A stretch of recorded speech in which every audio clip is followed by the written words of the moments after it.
Thank you so much, Mr. Yusuf Kinan, for this insightful communication. As for now, ladies and gentlemen, we are moving forward with our panel discussion. This panel examines Bitcoin and gold's roles as safe haven assets during economic volatility, analyzing their differing behaviors and implications for investors. Please meet our panelist, Anndy Lian, Intergovernmental Blockchain Advisor and Investor to Vulpify, Rizwan Shaikh, Regional Manager in ICM.com, Richard Nasr, Crypto Technical Analyst in Tickmill, and our moderator, Mr. Jameel Ahmad, Chief Analyst, GTCFX PR. Ladies and gentlemen, please put your hands together to our panelists.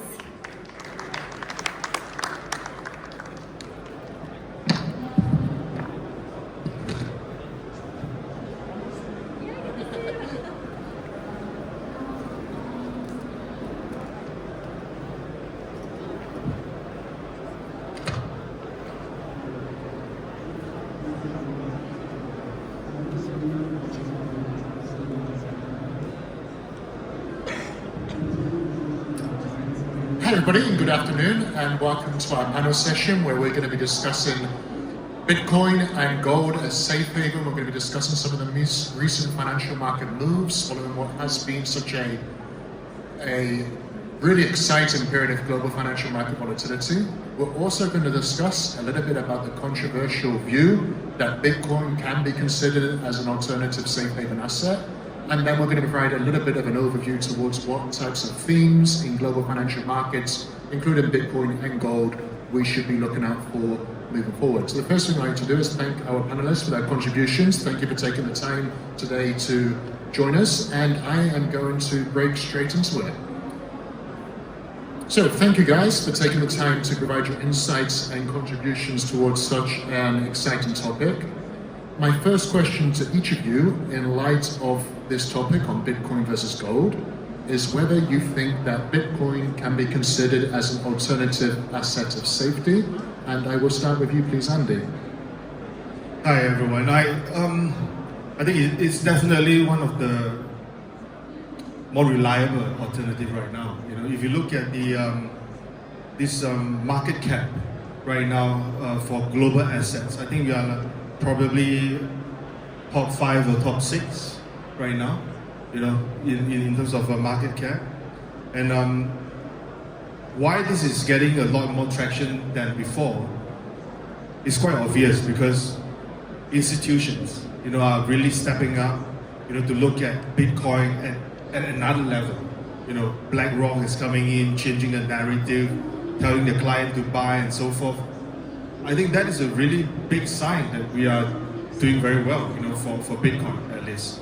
And right now, you know, if you look at what happened in the last few years, right, there are people who are saying that, oh, Bitcoin is not going to survive, it's very volatile and so forth.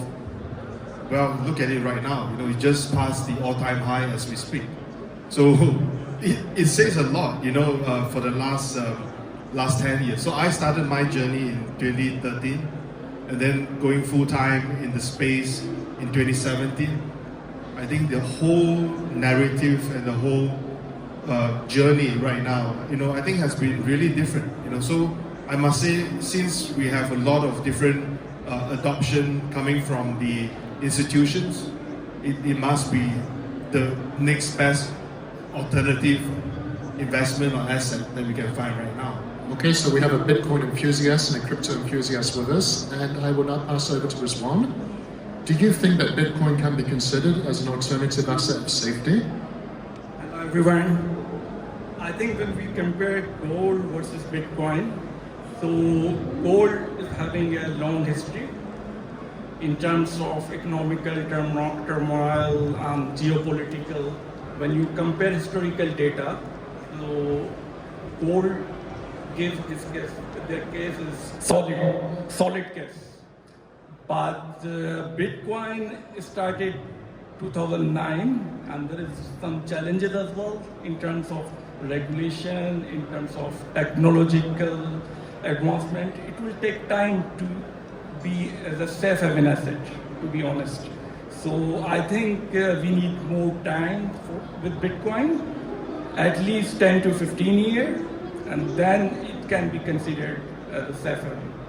Thank you, Rizwan. And Richard, as the crypto technical analyst, what is your view on this? Can Bitcoin be considered as a safe haven asset?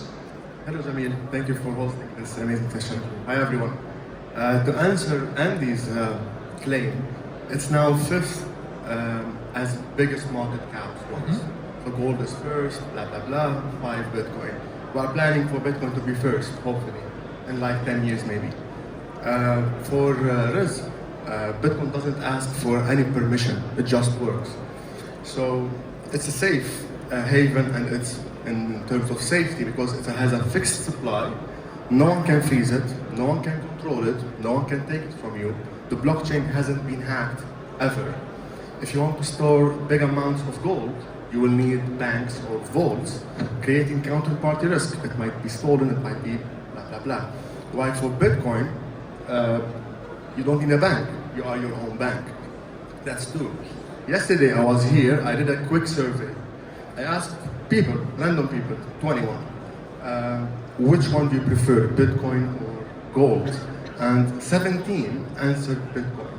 They are new generation, they are like young people. 3 old people, not old, sorry. So, but like above 50 boomers prefer gold because it's tangible, it has a legacy trust and so on. While Gen Z prefer Bitcoin. It's freedom and so on. So for Gen Z generations, they think that safe havens are not about storing value, like hiding it. It's about accessing value anytime, anywhere. Okay, thank you so much, guys, for answering that question. And I'm just going to break this topic down a little bit further now. Because if you look at some of the most recent financial market themes that have taken place, for example, during the global market volatility since Trump tariffs on April the 2nd, we actually saw quite a dramatic drop in Bitcoin value. Of course, since then it's recovered, so have global markets. However, at that point, gold continued to charge to new all-time highs. However, when you look at what's happened this week, where we've had the famous Moody's downgrade of the US credit rating, we have now, in the days following, seen Bitcoin break new all-time highs, including early this morning. So it's, in fact, such correlations that inspired this somewhat controversial topic that we can view Bitcoin as maybe a safe haven. But is it considered as a hedge or a safe haven when, if we look at the mechanisms of Bitcoin and price action, it's still a volatile asset? And I will start with you, Andy. I'm not an economist, although I write a column every day about what's happening. But if you look at the correlation between gold and Bitcoin, I think seeing this as a Bitcoin, well, I would say a Bitcoin enthusiast. I felt that the hedge is definitely there, but I don't think we should really just look at Bitcoin itself as a hedge. So if you speak to some of the institutions, the banks and so forth, so a bit of a background. So I'm a licensed fund manager. I'm based in Singapore. We deal with a lot of different family offices. We deal with larger institutions, boutique banks and so forth. Many of the banks right now, they think that yes, Bitcoin is a good hedge. But at the same time, they are looking at building a certain basket so that they can feel that it's more comfortable. They could be building it with maybe Ethereum, I'm not sure, maybe with Solana and some other physical asset. So if you can have a basket of other assets, I think including Bitcoin, I think that would be a very good hedge. Because Bitcoin itself, although is volatile, but you can see the kind of upstream push right now that that there's buying power. There's actually big institution backing them up. So with all this plus a basket, I think that would be a very good hedge. Not just Bitcoin alone. Thank you, Andy. So Andy has pointed out there a little bit about investor diversification. Rizwan, what about you? What is your opinion? I think Bitcoin is more like investment, and it's for aggressive investors. And when you see the return in Bitcoin, like 2012 to 2022, it's like 3,000%. So it's more like an investment, and I would say if investor want to hedge, they need to diversify with other assets. They should not like dependent only on Bitcoin, but for diversified hedge, I will agree, like it can be diversified hedge with other assets like gold. Okay, thank you, Rizwan. And Richard? Yes, it's volatile, yes, but doesn't mean it's weak. So let's go for market cap, as Andy mentioned in a bit. So gold market cap, I'm not sure today, but it was around 22 trillion last week, while Bitcoin market cap is 2 trillion. So gold is 10 times bigger. It makes sense, it's 10 times less volatile. So as a rule of thumb, the lower the market cap, the more volatility. But doesn't mean it's weak, it's opportunity and not weakness. So Bitcoin might swing short term, but long term, it's done exactly what a hedge should do. It went up to protect you against inflation, currency devaluation, and so on. So, in my opinion, safe havens aren't measured in days, they are measured in decades. And we're already 15 years, and we're already in the same conversation between Bitcoin and gold. Yeah, many would argue that Bitcoins and cryptocurrency as an asset itself is still in its infancy. And with that in mind, guys, I'm going to break down now further into this debate between Bitcoin and gold. And my question to each of you is whether it's possible to be optimistic on both assets. I'll start with you, Andy, please. Definitely, if you have money to buy gold, why not buy some Bitcoin, right? So I'm not sure within our panel, I mean, since it's a debate, you know, I'm a Bitcoin guy. You know, I'm not sure about my two fellow panelists, but Look, Andy, I have a Bitcoin earring. It's made of gold, but it's Bitcoin. I'm gonna give you my tattoo. No, I don't have. But I personally felt that, you know, it's not a Bitcoin or gold kind of comparison right now. If you are a smart investor, you would get both of them, right? Whether you are thinking of this in the longer term, you know, I think now gold is doing fairly well, you know, honestly. And if you fast forward Bitcoin another decade, another 10 years, it might even do a lot better because, you know, you did mention that it's not a safe haven, you know, because it's not been tested for many years. But if you zoom down to the specific, actually Bitcoin has done so well compared to a lot of other so-called safe havens that we see right now. You know, whether it's silver, you know, gold, for example, we did very well if we zoom in. But as long as it maintains the current momentum, I'm very sure that in the next 10, 20 years, you know, we are definitely better. If not, maybe lose a little bit, you know, maybe in terms of market cap. But I think in terms of performance-wise, it's definitely better. So please, we should buy both. Okay. So what about Rizwan? Is it possible to be optimistic on both assets? Yeah, of course. Why not? As you know, the U.S. president is really optimistic, and the rest of countries will follow U.S. in terms of regulation. And when you compare gold and Bitcoin, I think both will be bullish in short term at least. And the factor is demographic when we compare both assets. Like as Andy said before, the young generation, the tech-friendly people, they prefer Bitcoin. But old school investors, like old school people, they will still prefer gold. But in short term, both can be bullish here. Right. Thank you, Rizwan. We're actually going to talk a bit more about the returning US president and financial market themes a bit later in this panel. But before we do that, Richard, anything to add? I agree with Andy. Maybe the question is not choosing one. Maybe the answer is understanding when each one matters. So Bitcoin is a store of value. Gold is a store of value. Bitcoin is an investment. So gold protects your capital while Bitcoin grows it. So to have the perfect balance, you have to have both, exactly. gold for your future and Bitcoin for your kids' future. Thank you so much, gentlemen. And Rizwan mentioned there some of the themes on the agenda for the returning US president, and that's actually our next topic. So let's talk a little bit further about the different themes that are driving financial market sentiment. It's certainly been a very eventful Make America Great version 2 so far.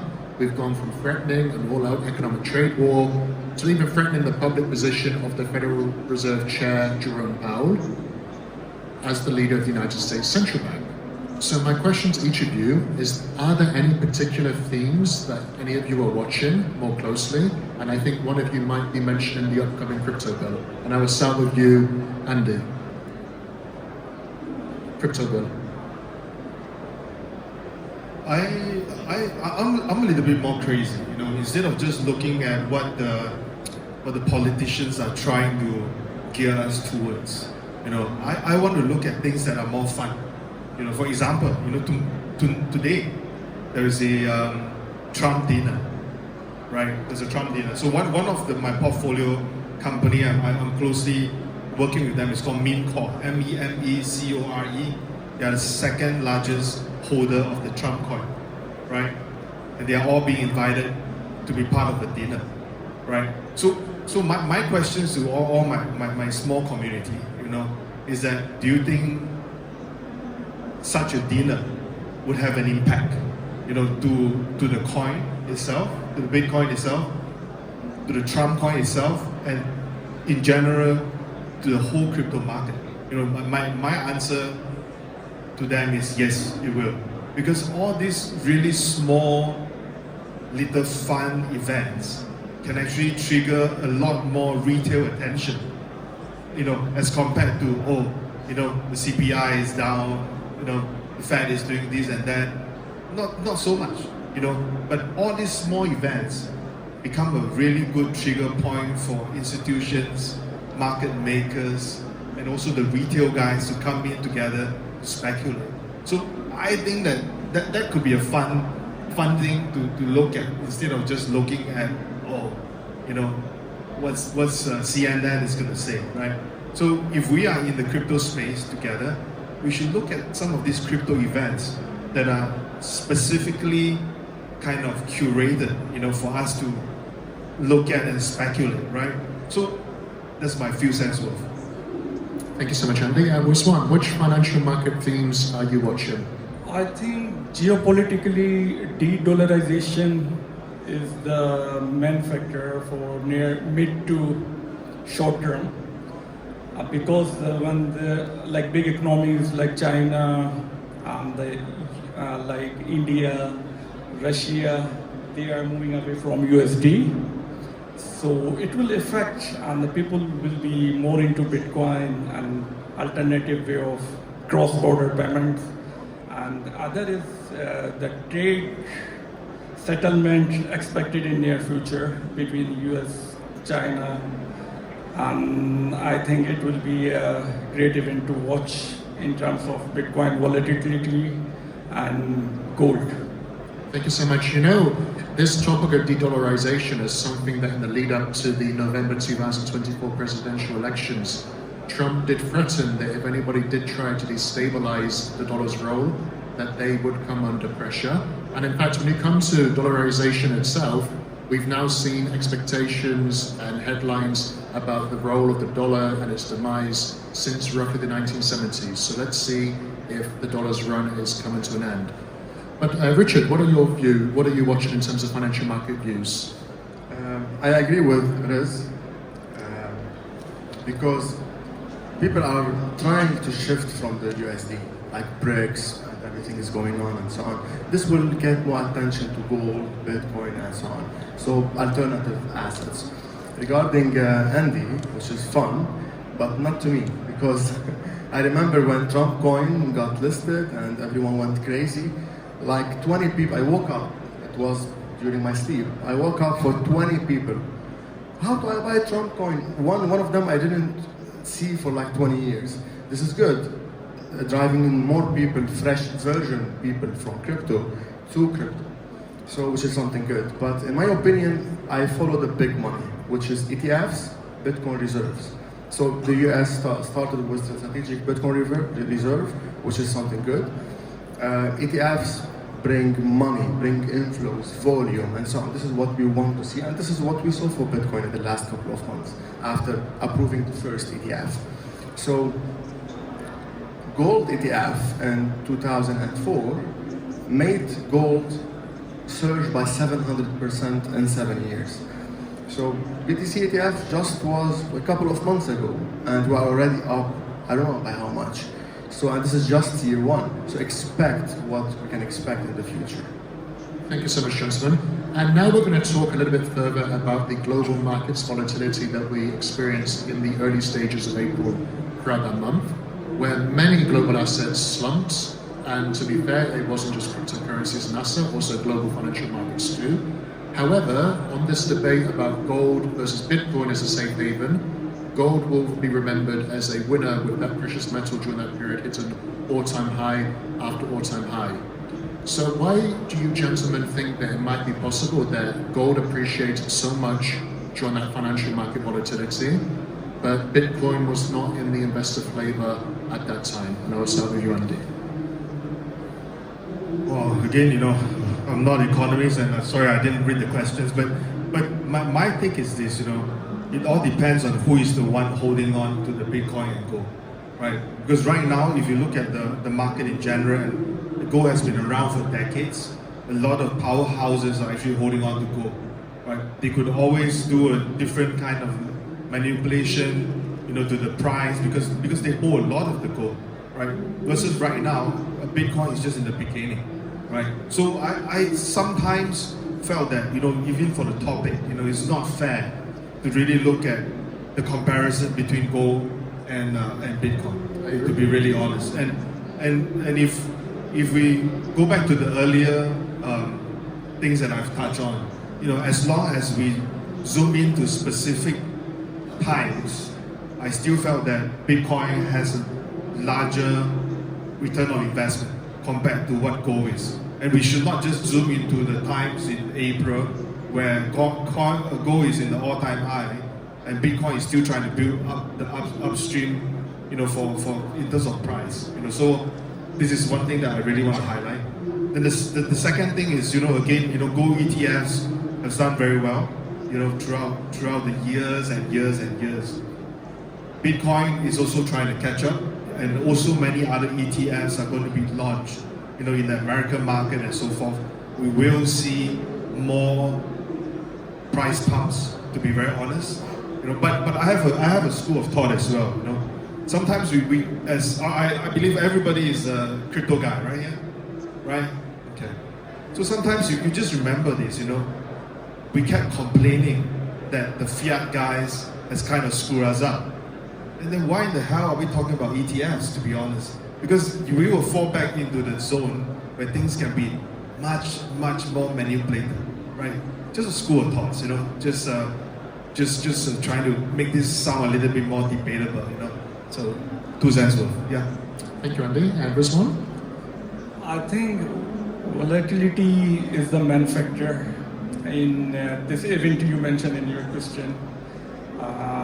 Investor, when there is some geopolitical or economical, disagreement, so people used to look for the asset which is less volatile. That was the reason that gold jumped, and Bitcoin was not impressive at that time. That was the main reason, because volatile people will not go for volatility in terms of economic downturn. They will go for security. That was the reason for the gold appreciation. Okay, thank you so much, Rizwan. And Richard, what is your view? Why gold went up but not Bitcoin, right? So, because in panic mode, everyone goes to what they know. They know gold, right? They can see it, they can touch it, everyone loves it. But when the panic fades, they start looking for, okay, what's next? And that's where Bitcoin steps in. So first panic, gold, then what? Bitcoin. And gold might be a leading indicator for Bitcoin's next move, by the way. So when gold goes up, makes all-time highs, a very clear one, like 200, 100%, let's not be optimistic. Next step would be, okay, I'll take profit from a safe investment, what they call, and I put the profit of the safe investment into something more risky, which would be Bitcoin, and then make profit for Bitcoin, which is happening now, making all-time high after gold, then booking profit from a slightly riskier investment and put it into a more risky investment, like layer 1, ETH, and so on, and then into a more risky investment, layer 2, layer 3. So they start pumping cycle after cycle from the less risky to the most risky, starting with gold, ending with meme coins. Thank you so much, Richard. So, ladies and gentlemen, let's talk a little bit more now about the Bitcoin price action. We've mentioned a few different all-time highs that have been reached over the past 24 hours, including above 110,000 US dollars in the early hours of trade today. So, gentlemen, what are we watching now when it comes to potential Bitcoin targets and price action? I think there's no limit to how much it can grow, to be honest. There's no limit.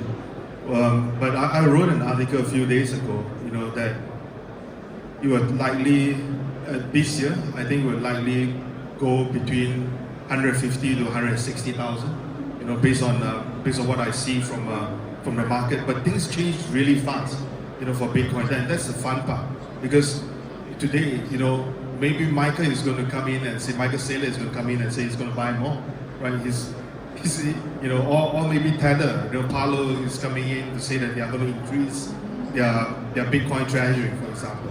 So it's quite volatile, but I think my humble opinion is around about 150,000-ish should be the price point that I'm looking at. Thank you so much, and Rizwan?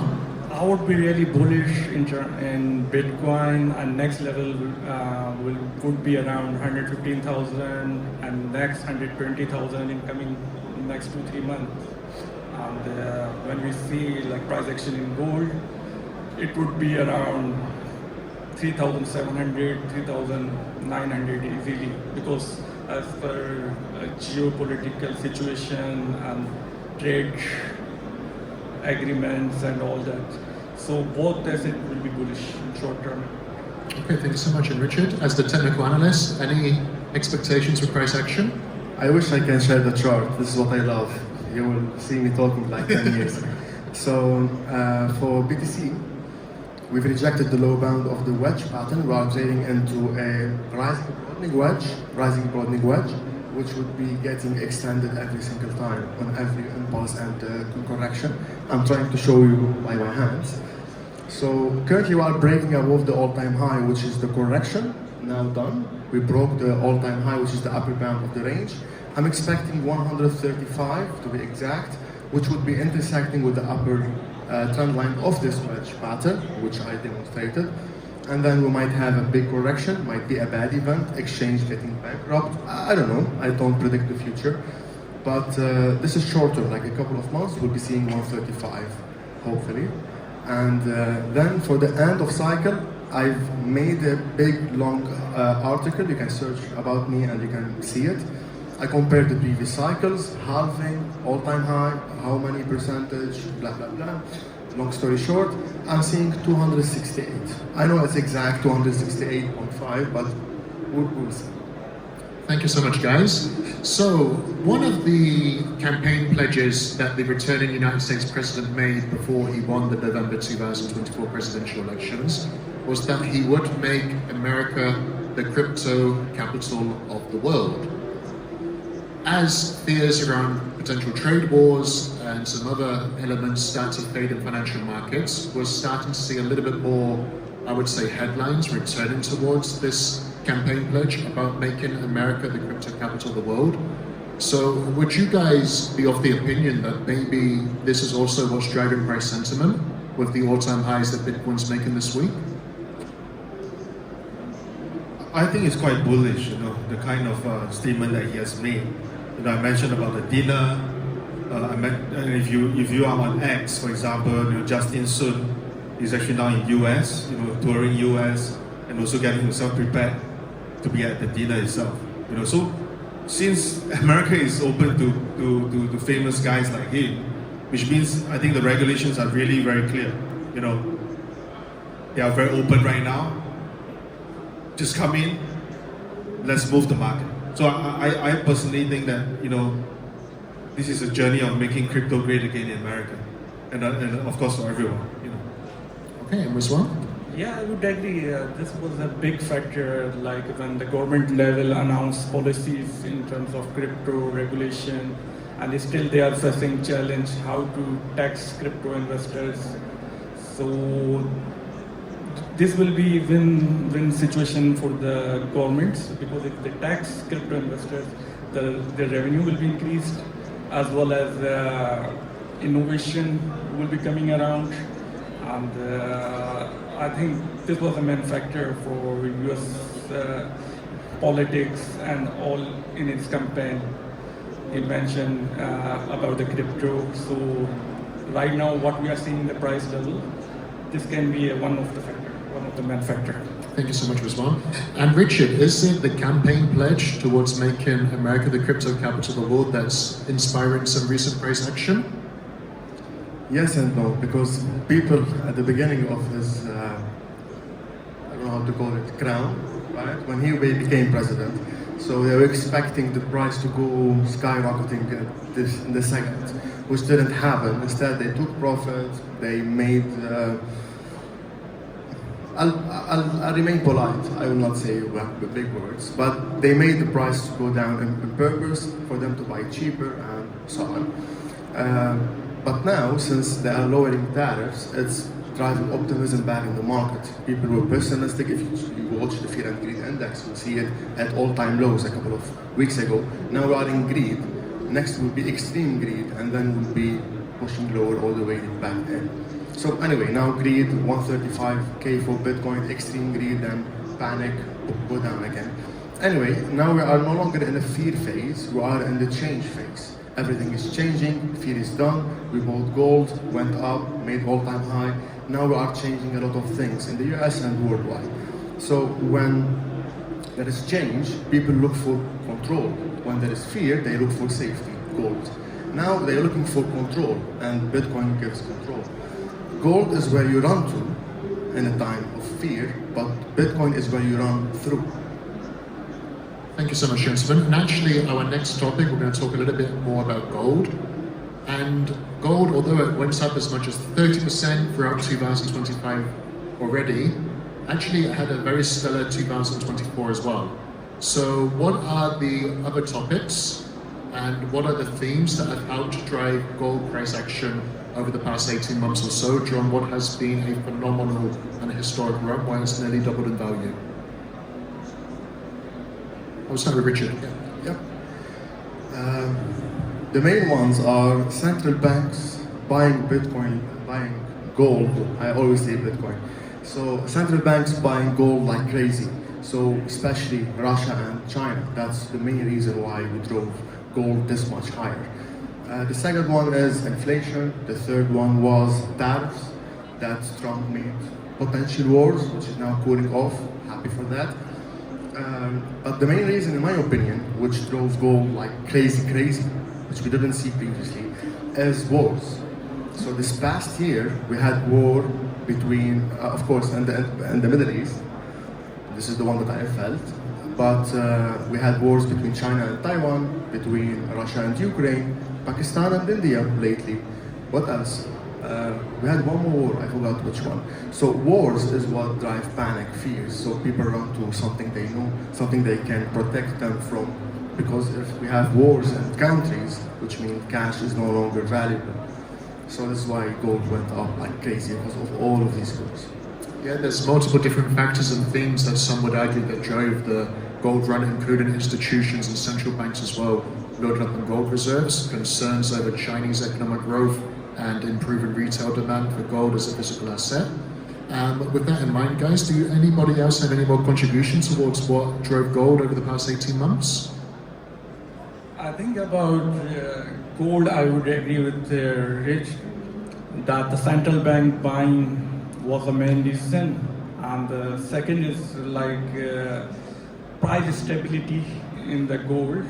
If you compare last 6 months, it's continuing bullish, and the price for the gold drive from the demand as well. Like there is industrial demand for the gold as well as people use for the end user like jewelry and all this stuff. So I think that was the reason. Thank you, Rizwan. And Andy? I look at it because of also on the demand side of things, because I think with the wars and so forth, that that is kind of in the air. Gold will become a really nice, safe haven, to hold, and gold will become a much nicer hedge, compared to some of this Bitcoin that we're talking about. To be very honest, because many of these countries that are in trouble, they really see gold as something that they could exchange for money much more immediate, right? So that's the reason why, why gold came up a lot more in the last few months actually. Thank you so much. And guys, we've just got one remaining topic to go on this afternoon. I want to thank all of our panelists for their contributions and their insights. Clearly, 2025 has already been very eventful. We've had a lot of erratic headlines and quite incredible volatility at times. But as we start looking towards now the second half of 2025, are there any potential themes or risks that you think investors need to monitor? And this question can apply to both Bitcoin and gold. And I'll start with you, Andy. I think investors got to be very mindful, that, like our dear friend, analysts, and so forth, correctly mentioned, maybe we will see a big correction, at the nearing the end of the cycle. So we just got to be very careful on that. But again, on the flip side, I also want to emphasize that since Bitcoin is volatile, this means that all of you, in the audience, you have a chance. If you are able to catch the next wave, you could be able to make some really good money. So that's my few cents worth, for this question. Thank you so much, Andy. And Rizwan? I think next half of the year will be more stable because the trade settlement and there will be stability in the price, and I would not see more volatile market, and that's enough. If you want to add something. I agree with Riz. I'm also expecting stability. It's like someone told Trump, let's not say who, okay, now it's over, the game is over, let's make things right. So last month he trying to stop the war between Ukraine and Russia. Lately we had a war between India and Pakistan. He also intervened and stopped the war. He's not forcing, let's not say it. He's trying to push on Jerome Powell, okay, lower interest rates now. So something is changing, right? So that's why we can see Bitcoin now breaking all-time high. So in my opinion, it would be good times. And as per my previous cycles, I've lived 2 cycles. I've lived for 35 years, but in crypto, I lived 2 cycles, so I felt it, and I know that summer is usually the best. So the end of cycle, which is the summer, which is coming now, June, July are the best months. Not a financial advice, but usually these 2 months are very, very good. Then on end of August, September, we see a big correction, which people call crash, which is not crashing. It can go from 1,000 to 100,000. Wow, no one's talking. It goes from 100,000 to 80,000. They start panicking, it's going down, and you can get the headlines. Anyway, so this is basically it. We see a correction by the end of summer, and then one more bullish wave towards the end of year, and that would be it. Thank you so much. And that comes to the conclusion of today's panel. I would like to thank Andy, Rizwan, and Richard for their contributions today, as well as each of you in the audience for listening. Hope you found this insightful. Thank you once again, and I hope you enjoy the rest of the expo. Thank you. Thank you, everyone. Thank you, Jameel.